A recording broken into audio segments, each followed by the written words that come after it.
तो आपका स्वागत है lecture number 2, that is economics वाला जो पोर्शन चल रहा था उसका लेक्चर नंबर 2। मतलब आप जो है सिर्फ 40 मार्क्स नहीं, आप 70 मार्क्स 50 मार्क्स के बीच में लाना चाहते हैं ना, इसलिए आप ये लेक्चर को देख रहे हैं। ठीक है, ओके। मतलब आप पास नहीं, अब आप बहुत अच्छे मार्क्स गेन करना चाहते हैं, गॉट इट। हाँ, तो अब हमको बात करना है नेक्स्ट। इससे पहले हम लोगों ने लेक्चर में बात कर लिया है, that is ISLM, monetary and physical, labour market and ADS। अब आता है inflation and unemployment. Inflation and unemployment कितने मार्क्स का?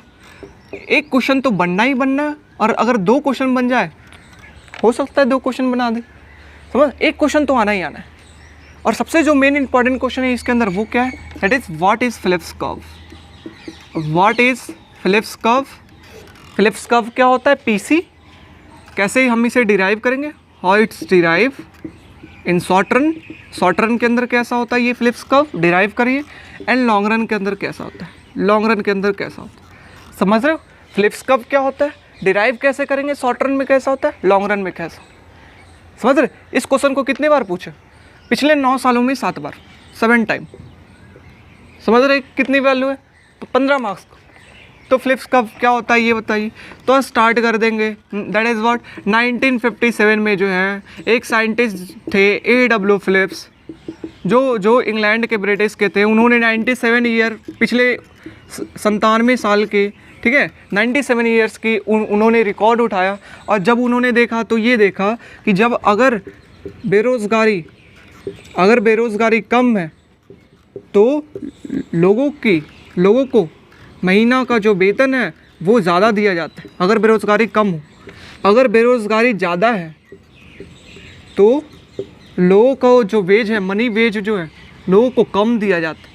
अब बेरोज़गारी ज़्यादा है, कम दिया जाता है। बेरोज़गारी कम है, कम होने का मतलब क्या? लेबर मार्केट में कम है, लेबर मार्केट में कम है मतलब सप्लाई क्या है? कम है। डिमांड क्या कर रही है? कंपनी ज़्यादा कर रही है। अगर डिमांड ज़्यादा है, सप्लाई कम है, तो क्या होगा? वेज बढ़ाना पड़ेगा। बेरोज़गारी ज़्यादा है मतलब सप्लाई लेबर की क्या है? ज़्यादा है। अगर सप्लाई लेबर की ज़्यादा है, जितना डिमांड है, तो बताइए क्या होगा? वेज। सप्लाई ज़्यादा है डिमांड से, तो price decreases, weight decreases. Any problem नहीं। तो ये उन्होंने देखा कि मनी वेज जो है, अनएम्प्लॉयमेंट, ये इफेक्ट। अब देखिए एक रिलेशन यहाँ पर क्या है, दैट इज़ मनी वेज। अगर वेज लोगों का इंक्रीज़ करता है, वेज इंक्रीज़ करेगा, तो बताइए लोग डिमांड करेंगे मार्केट से ज़्यादा, हाँ या ना? हाँ। अगर डिमांड करेंगे तो प्राइस इंक्रीज़ होगा, हाँ या ना? हाँ। अगर प्राइस लंबे टाइम के लिए इंक्रीज़ करे, ओवर टाइम, तो इस चीज़ को क्या कहते हैं? इन्फ्लेशन। Inflation increases. तो वेज इंक्रीज़ करेगा, डिमांड ज़्यादा करेंगे, प्राइस ज़्यादा होगा, इन्फ्लेशन होगा। तो वेज बढ़ेगा तो इन्फ्लेशन भी बढ़ेगा। इस कारण हम लोग वेज की जगह पे इन्फ्लेशन को लिख सकते हैं। यस और नो? यस। सो इन्फ्लेशन, तो इन्फ्लेशन अगर इंक्रीज होगा तो अनएम्प्लॉयमेंट डिक्रीज होगा, अनएम्प्लॉयमेंट डिक्रीज होगा।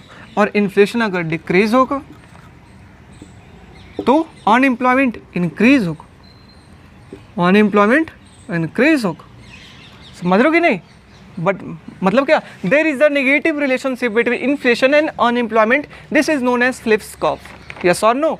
That is, there is a negative relationship between inflation and unemployment. चाहे तो नेगेटिव, चाहे तो इसे कह सकते हैं trade off. There is a trade off between inflation and unemployment. अगर इन्फ्लेशन हम लोग को कम करना है तो महंगाई कम करनी, बेरोज़गारी बढ़ानी पड़ेगी, बेरोज़गारी कम करनी, महंगाई बढ़ानी पड़ेगी। There is a trade off. अब बताइए अगर हम लोग ये कर्व बनाए तो स्टार्टिंग में जो कर्व था वो तो मनी वेज के बीच में बना था, है ना? दैट इज मनी वेज के बीच में। लेकिन बाद में क्या? इन्फ्लेशन एंड अनएम्प्लॉयमेंट के बीच में। अगर इन्फ्लेशन कम है तो बेरोज़गारी क्या होगा? ज़्यादा होगा। एनी प्रॉब्लम नहीं। अगर इन्फ्लेशन ज़्यादा है तो बेरोज़गारी क्या होगा? कम हो। ये कहा गया फिलिप्स के द्वारा। कुछ ही कर्व कैसा? ये that is Phillips curve. Any problem? किस चीज़ में? शॉर्ट रन के अंदर। Any problem? शॉर्ट रन के अंदर there is a trade off between inflation and unemployment, negative relationship between inflation and unemployment. But long run के अंदर जो होता है, लॉन्ग रन के अंदर जो होता है, देखिए लॉन्ग रन के अंदर कंपनी जितना प्रोड्यूस करना चाहती है उतना प्रोड्यूस करेगी, ऐसा माना जाता है। मतलब जितना डिमांड करना चाहते हैं उतना डिमांड, जितना लेबर का सप्लाई है उतना लेबर का सप्लाई।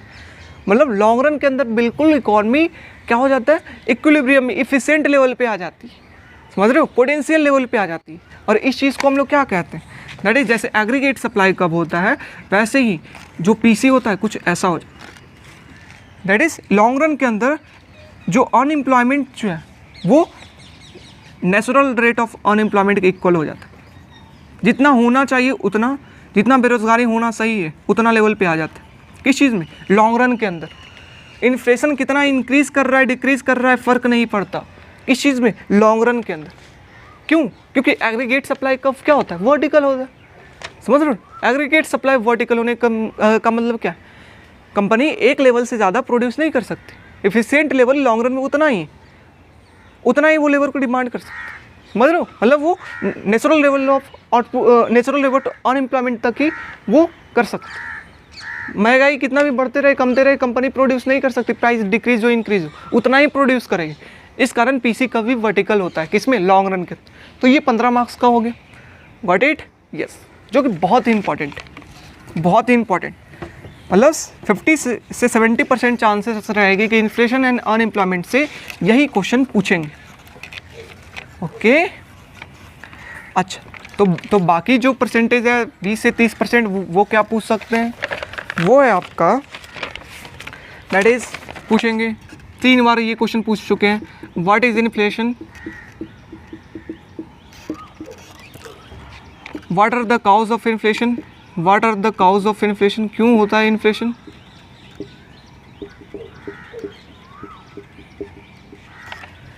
और क्या, एक्सप्लेन इट्स सोशल कॉस्ट, बताइए इसका सोशल कॉस्ट क्या, ये बताइए इन्फ्लेशन क्या होता है। That is what, price increases over time, over time. मतलब प्राइस अगर लंबे टाइम के लिए इंक्रीज करे तो उस चीज़ को क्या कहते हैं, महंगाई आ गई इकोनॉमी में, यानी प्रॉब्लम नहीं। बताइए काउज क्या, क्यों इन्फ्लेशन होता है। तो इन्फ्लेशन क्यों होता है, ये देखिए, ज़्यादातर जो इन्फ्लेशन होता है वो क्यों होता है, क्योंकि जो सरकार है वो, that is real money supply,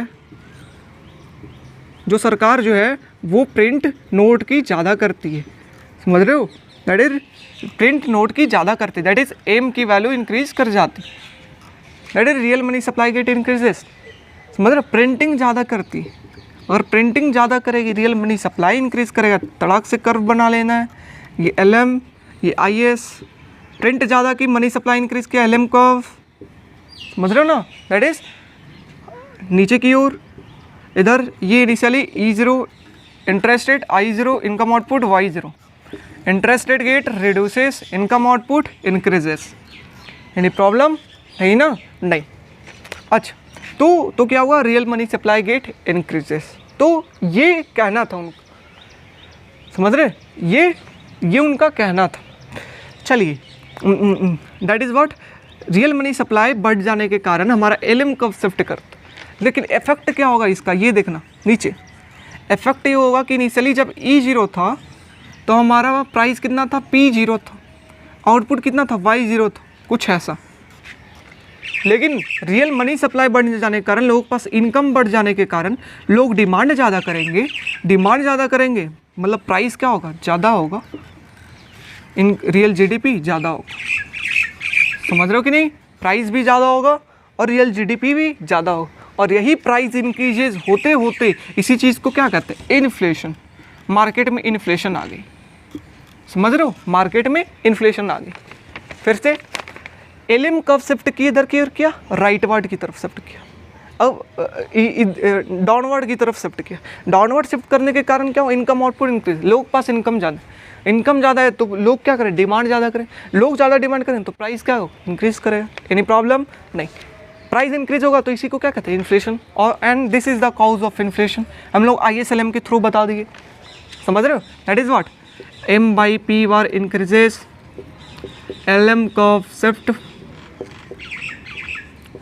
rightward, downward, rightward की ओर शिफ्ट करेगा। इनकम लोगों के पास क्या होगा, इनकम और आउटपुट गेट इंक्रीजेस, मतलब real GDP get increases, income output अगर बढ़ जाएगा तो लोग डिमांड क्या करेंगे, बताइए, डिमांड क्या करेंगे, ज़्यादा, डिमांड ज़्यादा करेंगे तो प्राइस क्या होगा, ज़्यादा, दैट इज़ P0 लेवल से कहाँ P1 लेवल, यानी प्रॉब्लम नहीं। और इसी प्राइस ज़्यादा होते होते इसी चीज़ को क्या कहते हैं, इन्फ्लेशन। तो this is the cause of inflation. कहाँ से इन्फ्लेशन की जन्म होती है, तो यहाँ से जन्म होती है। बताइए सोशल कॉस्ट क्या है इन्फ्लेशन की, बताइए इन्फ्लेशन की सोशल कॉस्ट क्या है। तो क्या हो सकता है इन्फ्लेशन की सोशल कॉस्ट, ये बताइए। सबसे पहला चीज़, महंगाई अगर है ज़्यादा, तो आप अगर ये हाथ में पैसा रखे हुए हैं 100 रुपये, महंगाई बढ़ रही है तो इस पैसा की वैल्यू क्या हो रही है, कम हो रही है, यस और नो, हाँ। तो हाथ में पैसा रखना क्या होगा, महंगा होगा, that is what, cost of holding money get increases. मतलब हाथ में अगर आप पैसा रखते हैं तो उसका इंक्रीज करेगा cost, that is social cost, यानी प्रॉब्लम नहीं। अब हाथ में रखना पैसा महंगा हो रहा है तो आप जितना भी चीज़ है इस चीज़ को क्या ऑनलाइन में कन्वर्ट करें। आपका अगर कोई स्टोर था, हाथ में पैसा रखना मतलब कैश लेना आपको महंगा पड़ रहा है क्योंकि महंगाई ज़्यादा है, तो आप क्या उसको बैंक में डायरेक्ट ऑनलाइन पेमेंट वगैरह सब सारा करवा देंगे, समझ रहे हैं, दैट इज़ स्कैनर से तुरंत पे करे सभी चीज़, वो सब चीज़, ओके। तो ऑनलाइन वाली चीज़ आएगी तो इस चीज़ में जो कॉस्ट आएगी, दैट इज़ कंप्यूटर खरीदने, कीबोर्ड खरीदने, मशीन खरीदने में जो कॉस्ट आएगी, तो इस चीज़ को क्या कहते हैं, सू लेदर कॉस्ट, सू लेदर कॉस्ट, यानी प्रॉब्लम नहीं, समझ रहे हो। और जो इसमें टाइम लगेगी, opportunity cost, that is menu cost, समझ रहे हो ना। तो ये फिर हमारा क्या होता है कि महंगाई अगर बढ़ेगी तो हमारा जो इकॉनमी है वो क्या होगा, इनएफिशिएंट होगा, इकॉनमी हमारा वर्क करेगी इनएफिशिएंट तरीके से वर्क करेगी, यानी प्रॉब्लम नहीं। फिर क्या, अगर महंगाई हमारा ज़्यादा है, महंगाई ज़्यादा होने के कारण क्या, बोरोवर को फ़ायदा होता है, जो लोन देने मतलब लोन जो पे करने वाले हैं उनको फ़ायदा होता है, मतलब टैक्स जो है वो डिले करेंगे, लोग डिले करेंगे तो सरकार को पैसा नहीं आएगी, गवर्नमेंट को पैसा नहीं आएगी, रेवेन्यू कम जाएगा तो ये सब्सिडी कम देगी, यस और no, yes, that is the cost, समझ रहे हो। क्यों, क्योंकि महंगाई बढ़ रही, महंगाई बढ़ रही तो बोरोवर को फ़ायदा होता है। क्यों फ़ायदा होता है वो जा करके फिर इन्फ्लेशन एंड अनएम्प्लॉयमेंट का वीडियो देख के यहाँ पर एक्सप्लेन करने में 10 मिनट ले लेगा। अच्छा, तो टैक्स डिले करते जिसके कारण सरकार के पास पैसा नहीं, तो ये अच्छा। फिर आता है दैट इज़ और क्या कॉस्ट हो सकती है, अच्छा, और हमारा कॉस्ट हो सकती है और हमारा क्या अगर महंगाई इंक्रीज़ कर रही है तो हमारा कंट्री से जो है सारे जो लोग हैं वो बाहर जाना सोचेंगे, दूसरे करेंसीज में अपना पैसा कन्वर्ट कर लें। जैसे श्रीलंका के अंदर, मतलब जो श्रीलंका की रुपीज़ होगी उससे लोग डॉलर में कन्वर्ट करना स्टार्ट कर दे रहे होंगे, क्योंकि श्रीलंका की रुपीज़ की वैल्यू कम होते जा रही, तो इससे अच्छा है डॉलर में कन्वर्ट करो, दैट इज़ फाइनेंशियल आउटफ्लो ज़्यादा होगा, यानी प्रॉब्लम नहीं। So this is the cost. तो हम लोगों ने देख लिया, ये लिखेंगे, 15 मार्क्स बिल्कुल गेन करें। इन्फ्लेशन क्या होता है, कॉज क्या होता है, कर्व के through, social cost 4-5 point, got it, yes.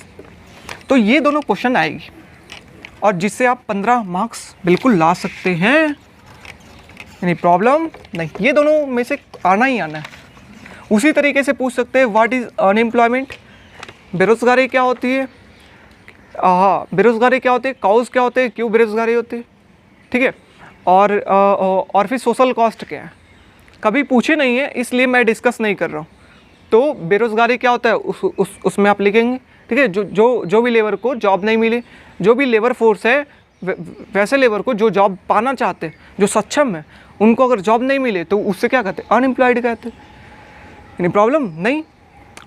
तो फिर आता है इनका कॉज कैसे होता है, समझ रहे हो। तो कॉज कैसे होता है, जब डिमांड लोग कम करेंगे तो सप्लाई कंपनी कम करेगी, सप्लाई कम करेगी तो डिमांड क्या करेगी, लेबर की कम करेगी, जिसके कारण क्या है, बेरोज़गारी आए। तो एग्रीगेट डिमांड एग्रीगेट सप्लाई के थ्रू समझा सकते हैं, एग्रीगेट डिमांड लेफ्टवर्ड की तरफ शिफ्ट कर जाए, यानी प्रॉब्लम नहीं।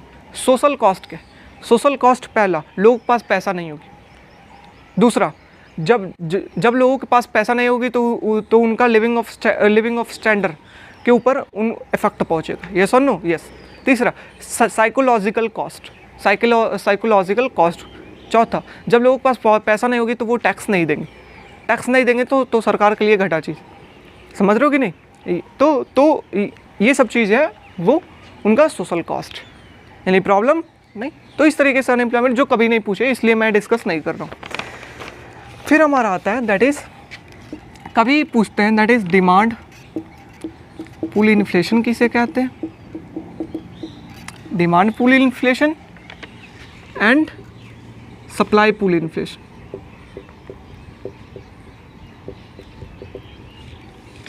Demand pull inflation, demand pull inflation का मतलब क्या है, ये प्राइस है, ये real GDP, aggregate demand aggregate supply. Demand pull का मतलब डिमांड पुल करना, मतलब बढ़ा लेना, पुल खींचना, बढ़ गया डिमांड। डिमांड बढ़ने के कारण क्या होता है, Y0 से प्राइस के कितना जाएगा P0, ये P1 Y1, जिसके कारण प्राइस क्या होगा इंक्रीज, ये भी क्या होगा डिक्रीज। मतलब जब डिमांड इंक्रीज, डिमांड पुल हुआ जिसके कारण प्राइस इंक्रीज हुआ, इसी चीज़ को क्या कहते हैं, डिमांड पुल इन्फ्लेशन। समझ रहे हो, डिमांड इंक्रीज, डिमांड पुल होने के कारण जो प्राइस इंक्रीज हुआ ओवर टाइम, इसी चीज़ को क्या कहते हैं, डिमांड पुल इन्फ्लेशन। तो अगर पूछेगा बताइए डिमांड पुल इन्फ्लेशन में क्या इफेक्ट पहुंचेगा प्राइस पे, प्राइस इंक्रीज करेगा, रियल जीडीपी पे, रियल जीडीपी भी इंक्रीज करेगा, यानी प्रॉब्लम नहीं। अब आता है supply pull inflation. Supply pull का मतलब, supply pull that is real GDP aggregate demand aggregate supply. Supply pull का मतलब क्या, सप्लाई को पुल करना, किधर की ओर, ऊपर की ओर, समझ रहे हो ना। सप्लाई पुल इनिशियली क्या है, ये P0 रियल जीडीपी Y0। अब क्या हुआ, price level get increases, price क्या गया, बढ़ गया, जिसके कारण इनकम आउटपुट क्या हो, कम गया, ये प्रॉब्लम। तो सप्लाई पूल का मतलब क्या है, सप्लाई कर्व शिफ्ट हो अपवर्ड, जिसके कारण इनकम आउटपुट कम गया, प्राइस लेवल बढ़ गया, समझ रहे हो। मतलब सप्लाई की कमी हो गई, दैट इज सप्लाई की कमी होने के कारण लोग डिमांड ज़्यादा कर रहे हैं, सप्लाई कम है, प्राइस बढ़ेगा और रियल जीडीपी कम होगा, यानी प्रॉब्लम नहीं। तो this is supply pull inflation, any problem नहीं। डिमांड पुल इन्फ्लेशन इज ज़्यादा इंपॉर्टेंट, समझ रहे हो ना। सप्लाई पुल इन्फ्लेशन कभी नहीं पूछे, डिमांड पुल इन्फ्लेशन पूछे, दैट इज एग्रीगेट डिमांड बढ़ जाना, प्राइस बढ़ जाना, उस कारण अगर इन्फ्लेशन।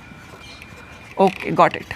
मतलब हम लोगों ने पिछले लेक्चर में 60 मार्क्स का तो काम कर दिया था, अब इससे जो है वो 15 मार्क्स का क्वेश्चन रखिए, दैट इज 75 मार्क्स हमारा हो गए, 75 to 80 मार्क्स हमारा हो गए कंप्लीटेड।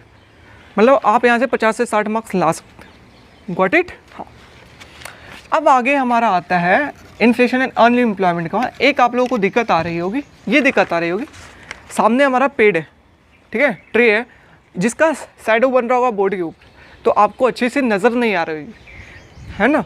तो थोड़ा सा एडजस्टमेंट करिए, क्योंकि ये बनाना बहुत ही ज़रूरी है आपके लिए, हमारे लिए नहीं, आपके लिए काम कर रहे हैं, तो थोड़ा सा एडजस्टमेंट आपको करना होगा, समझ रहे हैं ना।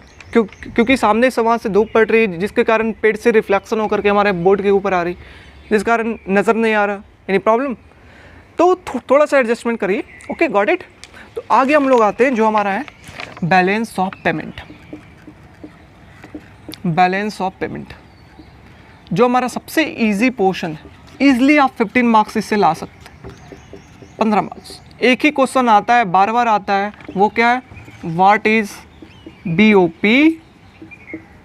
And explain it's component. Explain it's component, BOP क्या होता है और इसके कंपोनेंट को एक्सप्लेन करिए, यही सबसे इम्पॉर्टेंट है। बताइए BOP क्या होता है। BOP क्या होता है, ये रिकॉर्ड रखता है किस चीज़ का, इट रिकॉर्ड इंटरनेशनली ट्रांजेक्शन, किसी भी कंट्री का इंटरनेशनली ट्रांजेक्शन जो ट्रेड करते हैं एक दूसरे कंट्री के बीच का, उसका ट्रांजेक्शन का रिकॉर्ड रखना ऑफ अ कंट्री, उसी चीज़ को कहते हैं BOP।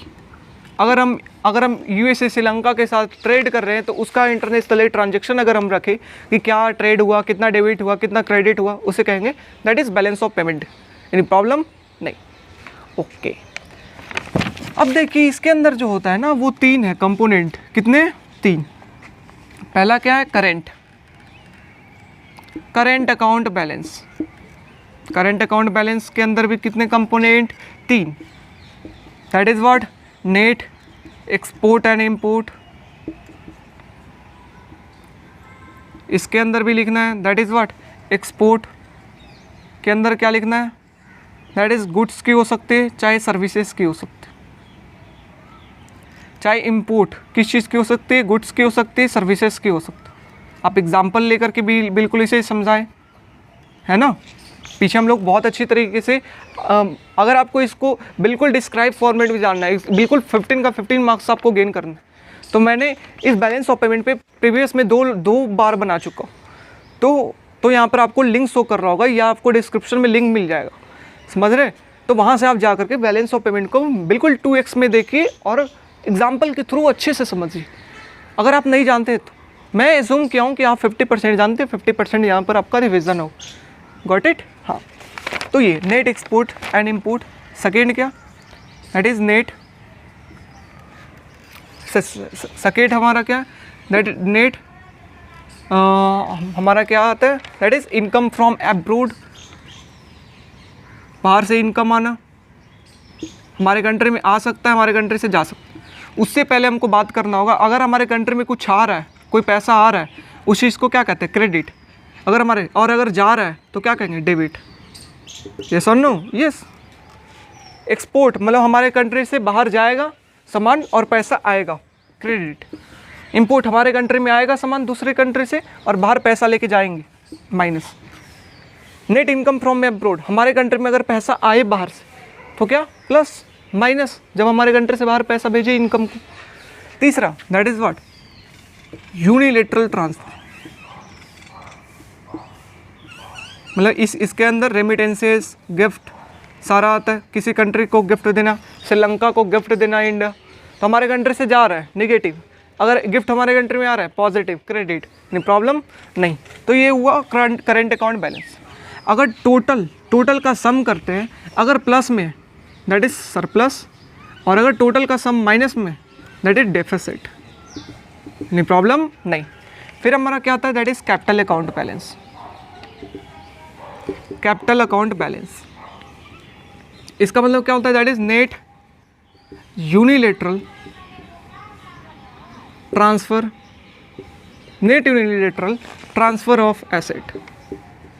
समझ रहे, इसके अंदर भी हम लोगों ने दो पार्ट पढ़ा था, that is what, depth forgiveness, हाँ या ना, हाँ डेप्थ फॉरगिवनेस। और दूसरा क्या, माइग्रेंट ट्रांसफ़र।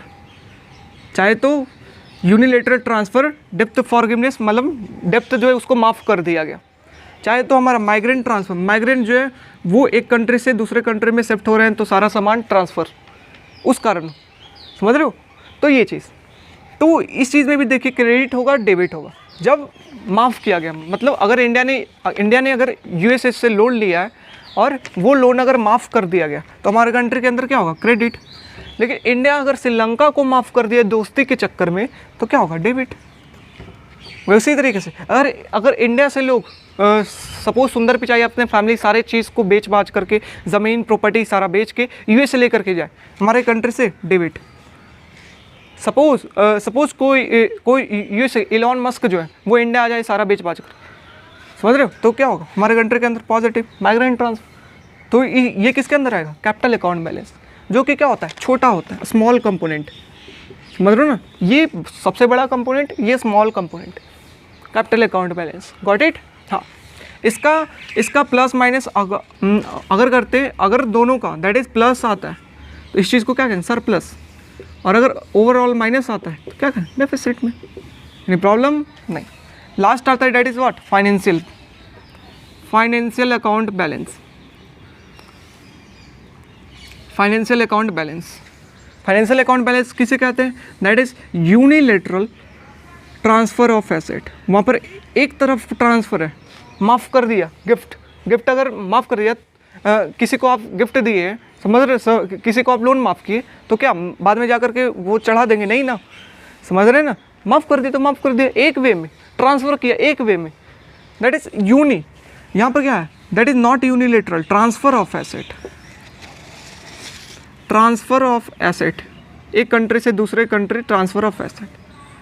अब देखिए यहाँ पर क्या होता है, चाहे तो फाइनेंशियल इनफ्लो हमारे कंट्री के अंदर आए, समझ रहे हो, हमारे कंट्री के अंदर क्या हो सकता है, फॉरेन सेंट्रल बैंक हमारे कंट्री के अंदर है, सेंट्रल बैंक हमारे कंट्री के अंदर इन्वेस्ट करे, समझ रहे हो, मतलब आरबीआई के अंदर फॉरेक्स आकर के इन्वेस्ट करे, आरबीआई को डॉलर दे, समझ रहे हो कि नहीं। तो चाहे तो इस तरीके से इनफ्लो हो सकता है, चाहे क्या चीज़, अगर फॉरेनर हमारे कंट्री के अंदर आए, कौन से फॉरेनर, प्राइवेट वाले फॉरेनर, नॉन गवर्नमेंट वाले foreigner, that is two part. Financial inflow में, इनफ्लो का मतलब हमारे कंट्री में आना, कौन आएंगे, फॉरेनर, चाहे तो वो गवर्नमेंट का इंसान हो सकते हैं तो ये पार्ट में गवर्नमेंट में, चाहे तो वो नॉन गवर्नमेंट हो सकते हैं तो ये पार्ट। ओके, फिर हमारा क्या आता है, that is financial outflow. Financial outflow का मतलब बाहर जाना, कौन बाहर जाएंगे, चाहे तो हमारा डोमेस्टिक गवर्नमेंट की जो है वो बाहर जा कर के इन्वेस्ट करे, दूसरे देश में जा कर के इन्वेस्ट करे फॉरेन में, दैट इज़, चाहे हमारा नॉन गवर्नमेंट अंबानी है, अडानी जो है वो जा कर के बाहर इन्वेस्ट करे, that is what financial outflow. इसके अंदर भी एफडीआई, फाइनेंशियल एफडीआई किसे कहते हैं और एफपीआई किसे कहते हैं। एफडीआई का मतलब कोई अगर कंपनी आकर के इन्वेस्टमेंट करे, कंपनी जब भी आएगा तो कितने सालों के लिए, 4 से 5 सालों के लिए आएगा, समझ रहे नहीं, मतलब कंपनी, मतलब कब, जब 10% से ज़्यादा किसी भी कंपनी के अंदर स्टेक हो, उसे क्या कहते हैं, एफडीआई कहते हैं। मतलब कंपनी आए 4 से 5 सालों के लिए, इसके अंदर क्या होता है, मैनेजरियल पावर होता है, मतलब आप कंपनी का डिसीजन ले सकते, दैट इज़, अगर हमारे कंट्री के अंदर टेस्ला आ जाए तो उस चीज़ को क्या कहें, एफडीआई आया, समझ रहे। लेकिन अगर एफपीआई की बात करते, एफपीआई का मतलब क्या, जब 10% से स्टेक कम हो, मतलब कंपनी वगैरह सब नहीं, ये होता है शेयर, बॉन्ड, इधर की तरफ ज़्यादा, उस चीज़ को क्या कहते हैं, एफडीआई। Okay, got it. इसमें कोई टाइम लिमिट नहीं होता, नो टाइम लिमिट, आ जाए शेयर मार्केट में इन्वेस्ट किए, कल निकल गए, दैट इज एफपीआई। तो बेटा ये स्टेबल कौन है, एफपीआई, एफडीआई या एफपीआई, तो स्टेबल एफडीआई, क्योंकि 4 से 5 सालों लंबे टाइम के लिए यार, FPI not important, got it. तो यहाँ पर भी एफडीआई हमारे कंट्री के अंदर, यहाँ पर ये क्या है, एफडीआई के फॉर्म में आ सकती है, चाहे एफपीआई के फॉर्म में आ सकती है, समझ रहे हो कि नहीं ये चीज़। तो हम लोगों ने देखा कंपोनेंट क्या, और लास्ट में लिख देना, that is what, current account balance plus, ये दोनों को एक माना जाता है क्योंकि ये बहुत ही छोटा कंपोनेंट है, और capital and financial account balance का सम कितना होता है, 0 होता है, एनी प्रॉब्लम नहीं, तो ये होता है सम 0 होता है। अगर 0 नहीं हो रहा है तो बाकी जितना भी बच गया उसको हम लोग क्या कहते थे, स्टैटिस्टिकल डिस्क्रिपेंसी, मतलब अगर 0 नहीं आ रहा है, समझ रहे हो, तो 0 बनाने के लिए जितना हमको ज़रूरत पड़ेगा उस चीज़ को क्या कहते हैं, स्टैटिकल डिस्पेंस। अब 0 क्यों होता है वो आप जा कर के पिछले वाले लेक्चर में देखिए, बैलेंस ऑफ पेमेंट, समझ रहे, क्योंकि वो एक टाइम पूछा गया, बाकी जितना टाइम है ये पूछा गया, गॉट इट, यस। तो ये हमारा हुआ कि बैलेंस ऑफ पेमेंट किसे कहते हैं, उसका कंपोनेंट क्या होता है हम लोगों ने देख लिया, करंट अकाउंट किसे कहते हैं, कैपिटल किसे कहते हैं, फाइनेंशियल किसे कहते हैं, देख लिया। एग्जाम्पल के थ्रू आपको एग्ज़ाम में लिखना है तो आपको बहुत ही अच्छा 15 में से 12-13 मार्क्स आप गेन करेंगे, गॉट इट। हाँ, तो हम लोगों ने कितने मार्क्स का काम कर दिया, अप्रॉक्स हम लोगों ने 100 मार्क्स हम लोगों का हो गया, मतलब 100 मार्क्स के बारे में पढ़ ली। 75 मार्क्स का एग्ज़ाम होता है लेकिन टोटल पेपर 120 मार्क्स के, जिसमें 100 मार्क्स हम लोगों ने कर लिया, समझ रहे हो। अच्छा, उसके बाद हमारा क्वेश्चन आता है, that is last exchange rate, last part हमारा आता है, दैट इज़ एक्सचेंज रेट, समझ रहे ये। तो एक्सचेंज रेट में क्या इंपॉर्टेंट है ये देखना, एक्सचेंज रेट में सबसे जो इंपॉर्टेंट पार्ट है वो क्या है, what is foreign exchange rate, what is foreign exchange rate, और क्या है, how it's determined through demand and supply, demand and supply for foreign currencies, कैसे ये डिटरमाइंड होता है exchange rate, foreign exchange rate.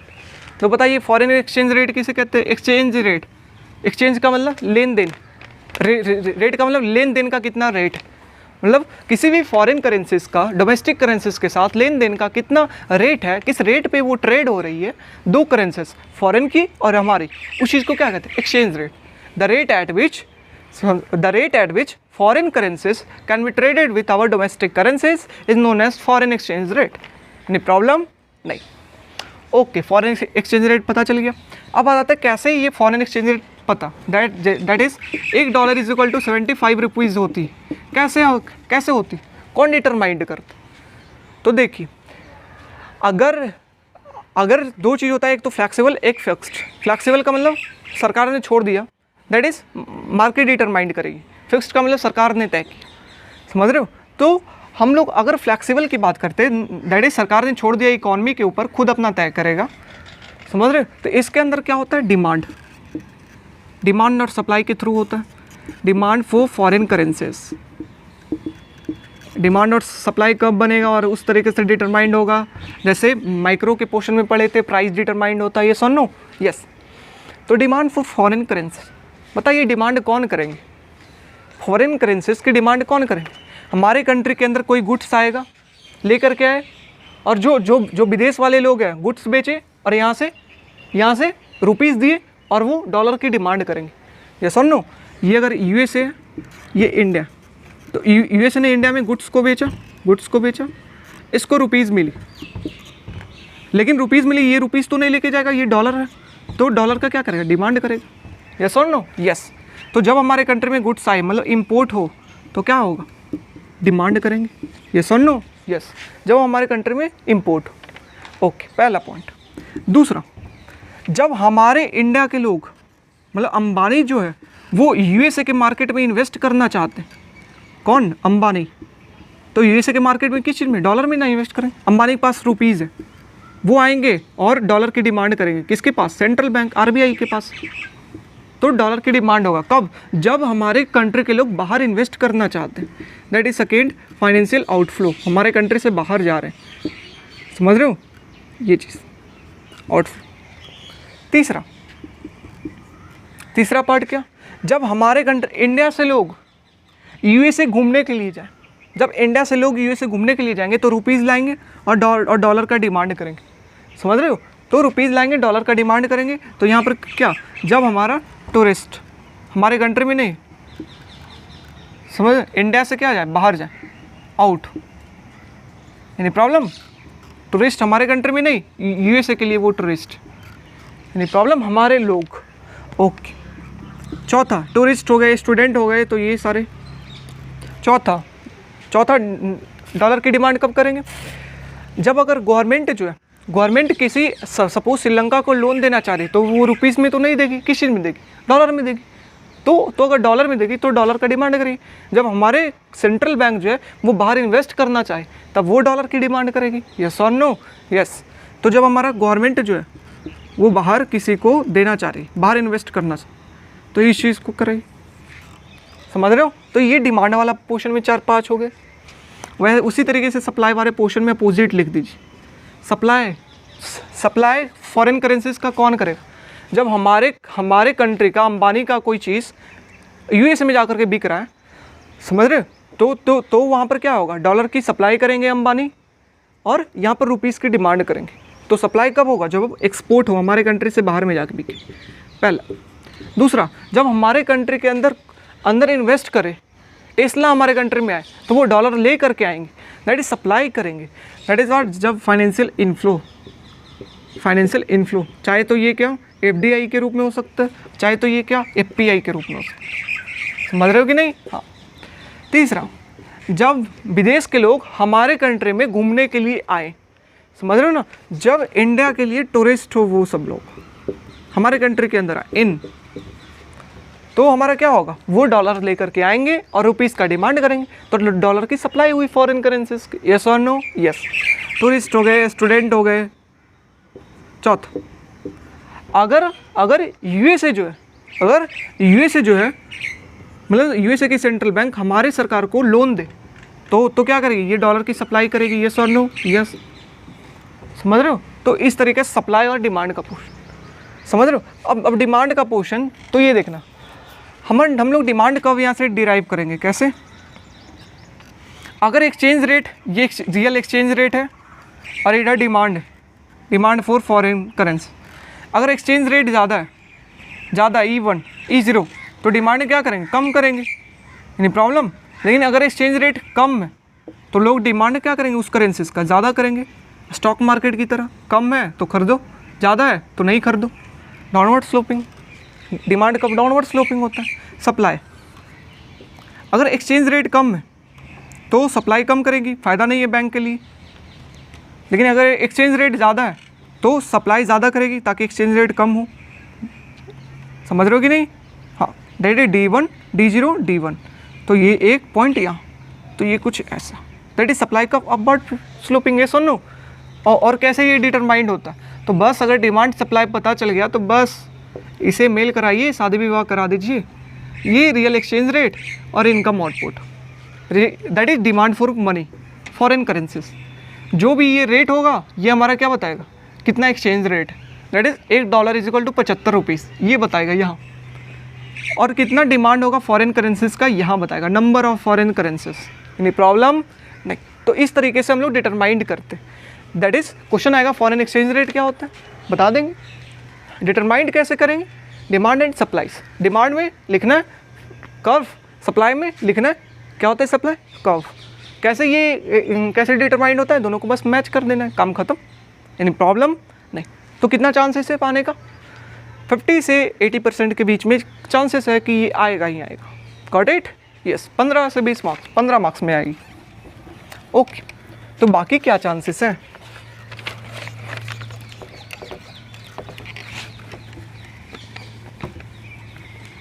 बाकी क्या चांसेस है ये बताइए।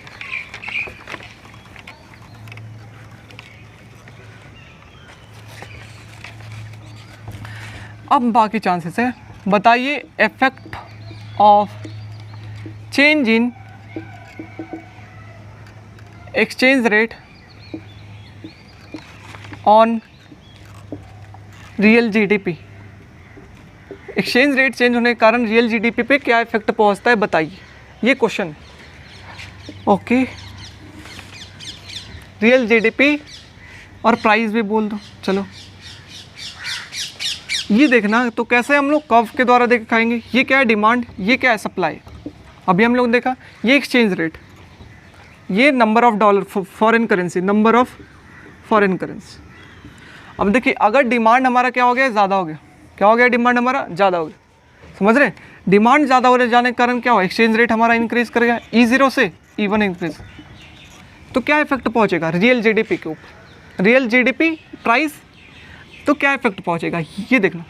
अगर एक्सचेंज रेट हमारा क्या हो गया, ज़्यादा हो गया, फिगर ये ज़्यादा होने के कारण क्या है, हमारी करेंसीज की वैल्यू क्या हो गई, ज़्यादा हो गई। ये नंबर ऑफ फॉरेन नहीं, सपोज डोमेस्टिक कर लेते हैं समझने के लिए, समझ रहे हो। एक्सचेंज रेट ज़्यादा हो गया मतलब क्या, पहले $1 इज इक्वल टू 70 रुपये थे, 75 रुपये थे, अब $1 इज इक्वल टू कितने, 70 रुपये। मतलब हमारी करेंसीज की जो वैल्यू है, हमारे डोमेस्टिक करेंसीज की वैल्यू इंक्रीज़ कर गई, रुपीज़ की। अगर हमारी करेंसीज की वैल्यू इंक्रीज़ कर गई तो हमारा अगर इंक्रीज़ किया तो डॉलर का वैल्यू क्या होगा, डिक्रीज़ ना हुआ, हाँ या ना, हाँ। डॉलर की वैल्यू क्या होगी, कम होगी, हमारी वैल्यू क्या करेगी, इंक्रीज़ करेगी। किस, क्यों, एक्सचेंज रेट इंक्रीज़ किया हमारे करेंसीज का। ओके, अगर हमारे करेंसीज की वैल्यू इंक्रीज़ होगी तो हमारे जो गुड्स हैं, जो बाहर में बेच रहे हैं हम लोग, तो हमारे गुड्स की भी वैल्यू, जो प्राइस है गुड्स की, वो भी क्या होगी, इंक्रीज़ कर जाएगी। गुड्स की भी वैल्यू क्या करेगी, इंक्रीज़ करेगी। अगर इंक्रीज़ करेगी मतलब प्राइस क्या करेगी, इंक्रीज़ करेगी। अगर जो बाहर में हम लोग बेच रहे हैं दूसरे कंट्री में, तो उसकी भी वैल्यू इंक्रीज़ करेगी, प्राइस क्या करेगी, उसकी इंक्रीज़ करेगी। अगर वो प्राइस इंक्रीज़ उसकी करेगी, ओके, तो जो डिमांड करेंगे फॉरेनर हमारे गुड्स की, वो क्या करेंगे, कम करेंगे। यस और नो, यस। अगर कम करेंगे तो एक्सपोर्ट क्या होगा, कम होगा, यानी प्रॉब्लम नहीं। एक्सपोर्ट क्या होगा, कम होगा। मतलब एक्सचेंज रेट अगर बढ़ता है तो क्या, हमारे गुड्स की वैल्यू बढ़ती है, प्राइस बढ़ती है, डिमांड कम करेंगे, एक्सपोर्ट कम होगा। That is what, exchange rate बढ़ेगा, एक्सपोर्ट कम होगा। उसी तरीके से अगर एक्सचेंज रेट कमता है, दैट इज़ हमारे गुड्स की वैल्यू कम हो गई, जिसके कारण प्राइस कम हो गई। अगर प्राइस कम हो गई तो डिमांड बाहर वाले लोग ज़्यादा करेंगे, डिमांड जो है वो फॉरेनर ज़्यादा करेंगे। अब कैसे करेंगे, उसके लिए एक्सचेंज रेट वाला वीडियो जाके देखें। डिमांड फॉरेनर ज़्यादा करेंगे, एक्सपोर्ट क्या होगा, ज़्यादा होगा। हमारे गुड्स की डिमांड ज़्यादा होगी, एक्सपोर्ट ज़्यादा होगा। दैट इज़ अगर एक्सचेंज रेट कम रहता है, रियल एक्सचेंज रेट अगर ज़्यादा रहता है तो एक्सपोर्ट कम, और अगर कम रहता है तो एक्सपोर्ट ज़्यादा। That is what negative relationship. Any problem? नहीं। समझ रहे हो कि नहीं? हाँ। तो अगर देखिए यहाँ से रियल एक्सचेंज रेट इंक्रीज कर रहा है तो एक्सपोर्ट क्या हुआ? कम। एक्सपोर्ट कम होने का मतलब क्या है? That is C plus I plus G plus NX, यही ना? एक्सपोर्ट कम, यही ना रियल GDP, यही ना है? एक्सपोर्ट कम होने का मतलब NX की वैल्यू कम गई। अगर NX की वैल्यू कम गई तो बताइए यहाँ से इनकम क्या होगी? कम गई। समझ रहे हो कि नहीं? दैट इज रियल GDP क्या गई? कम गई। यानी प्रॉब्लम? नहीं। तो डिमांड अगर इंक्रीज किया तो ये हमारा जो भी इनकम आउटपुट अगर ये है तो ये, और एक्सचेंज रेट इंक्रीज किया जिसके कारण एक्सपोर्ट क्या होगा? कम होगा। लेकिन ये इनकम इंक्रीज हुआ। हाँ, इनकम क्या हुआ? लोगों के पास बढ़ गया। इनकम बढ़ जाने के कारण लोग जो है हमारे गुड्स तो खरीदेंगे ही खरीदेंगे, बाहर वाले गुड्स को भी खरीदेंगे। अब उनको वॉल्वो नहीं चाहिए, ना ही टेस्ला, नहीं उनको वॉल्वो, नहीं ऑडी, नहीं मर्सिडीज चाहिए, समझ रहे हैं? ना ही उनको मारुति से, अब उनको टेस्ला चाहिए। टेस्ला मतलब बाहर का, दैट इज़ इंपोर्ट हमारे कंट्री के अंदर ज़्यादा होगा। समझ रहे हो कि नहीं? इंपोर्ट ज़्यादा। तो जब हमारा रियल एक्सचेंज रेट ज़्यादा होगा, एक्सपोर्ट कम होगा, इंपोर्ट हमारे कंट्री में ज़्यादा होगा। Any problem? नहीं। तो ये हुआ, अगर एक्सपोर्ट कम होगा, एक्सपोर्ट कम होने का मतलब रियल GDP कम होगा। That is real exchange rate जो है, रियल एक्सचेंज रेट वो इनवर्सली प्रोपोर्शनल है किसका? एक्सपोर्ट का। और इनवर्सली प्रोपोर्शनल है किसमें का? रियल GDP का। यानी प्रॉब्लम नहीं। समझ रहे हो कि नहीं? तो ये इफेक्ट होगा एक्सपोर्ट और इंपोर्ट के ऊपर। क्या इफेक्ट पहुंचेगा एक्सचेंज रेट का? तो ये इफेक्ट पहुंचेगा। ऐसे ही अपोजिट केस होगा, दैट इज़ अगर डिक्रीज करेगा डिमांड कम होगा, एक्सचेंज रेट कम होगा। अगर एक्सचेंज रेट कम होगा तो एक्सपोर्ट ज़्यादा होगा, दैट इज रियल GDP ज़्यादा होगा। यानी प्रॉब्लम नहीं। तो ये चाहे तो ये क्वेश्चन पूछ सकते हैं। और जो लास्ट हमारा जो अंतिम आता है,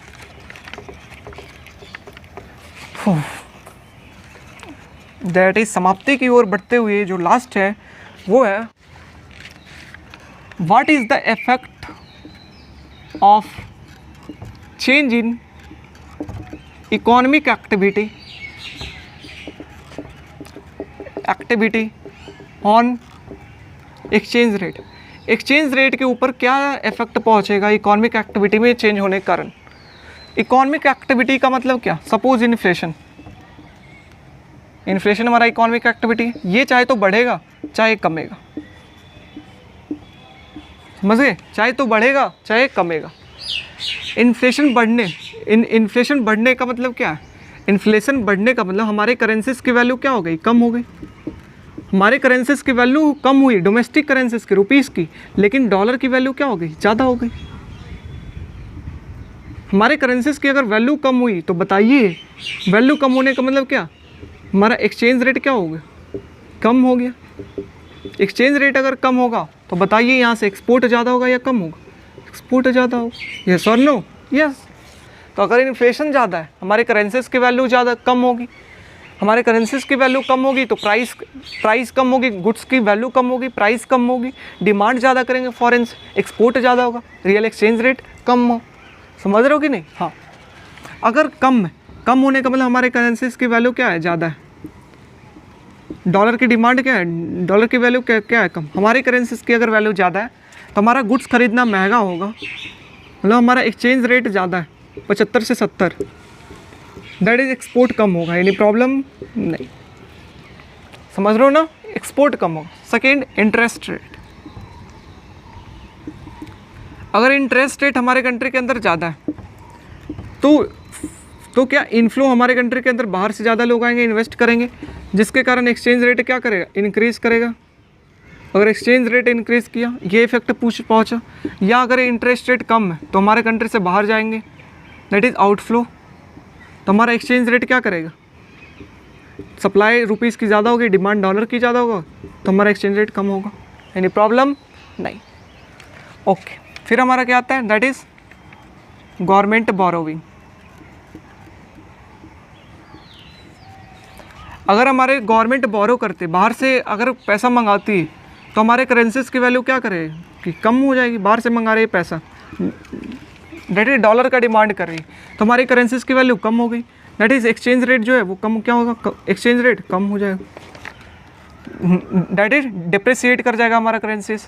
और अगर हम लोग दे रहे हैं दूसरे करेंसीज को, हम लोग बाहर किसी को दे रहे हैं या बोरोविंग कम कर रहे हैं, तो हमारे करेंसीज की वैल्यू ज़्यादा है, एक्सचेंज रेट ज़्यादा होगी। Any problem? नहीं ना? नहीं। ओके, फिर क्या आता है, दैट इज रिसेशन। अगर हमारे इकॉनमी के अंदर रिसेशन है, रिसेशन का मतलब स्लो डाउन में है, तो हमारे करेंसीज का डिमांड कम करेंगे, दैट इज़ हमारे करेंसीज की वैल्यू कम हो जाएगी, एक्सचेंज रेट कम हो जाएगी। समझ रहे हो ना? रिसेशन है, मार्केट स्लो डाउन में लंबे टाइम्स।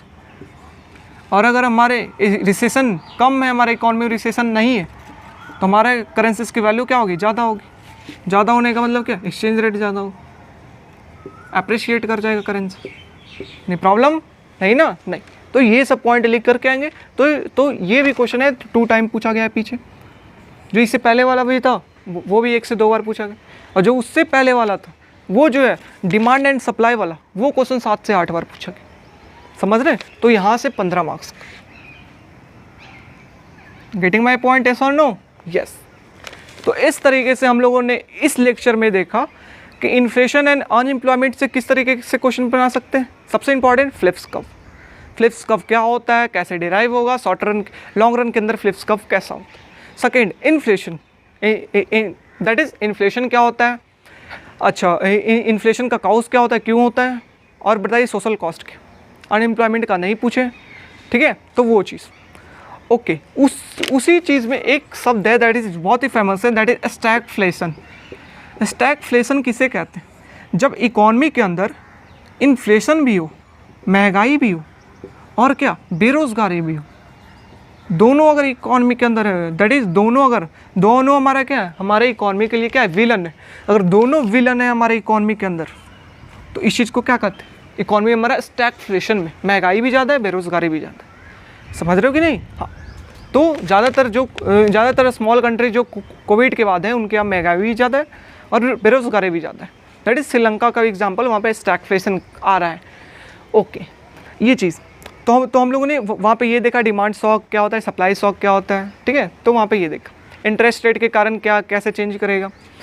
फिर हम लोगों ने बैलेंस ऑफ पेमेंट पे आया, बीओपी किसे कहते हैं, उसका टाइप क्या होता है, कंपोनेंट क्या होता है, करेंट क्या होता है, कैपिटल क्या होता है, फाइनेंशियल क्या होता है, स्टैटिस्टिकल डिस्क्रिपेंसी क्या होता है। समझ रहे हो ना? हाँ। फिर हम लोग एक्सचेंज रेट पे आए, सबसे इंपॉर्टेंट फॉरेन एक्सचेंज रेट क्या होता है, डिमांड एंड सप्लाई कैसे डिटरमिन करेंगे, सबसे इंपॉर्टेंट, डिमांड कैसे, सप्लाई कैसे, कर्व कैसे डिटरमिन कैसे करेंगे। Okay, got it? हाँ। फिर क्या, हमारा एक्सचेंज रेट चेंज होने के कारण एक्सपोर्ट और इम्पोर्ट के ऊपर कैसे इफेक्ट पहुंचेगा, that is what, exchange rate inversely proportional होता है एक्सपोर्ट का। समझ रहे हो कि नहीं? हाँ। ओके, फिर हम लोग आए इकोनॉमिक एक्टिविटी में चेंज होने के कारण एक्सचेंज रेट पे क्या इफेक्ट पहुंचेगा। Okay, that is inflation, interest rate, government borrowing, recession. तो ये हुआ काम।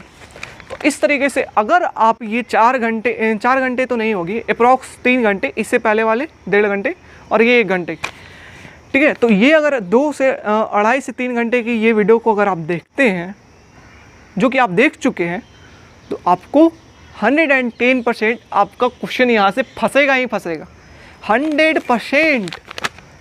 अगर कल आप एग्ज़ाम दे करके आए, अगर क्वेश्चन आपका यहाँ से नहीं आया, तब आप मेरे को बोलिएगा, सीधे कमेंट में आकर के नीचे जो भी आपको कहना है कहिएगा।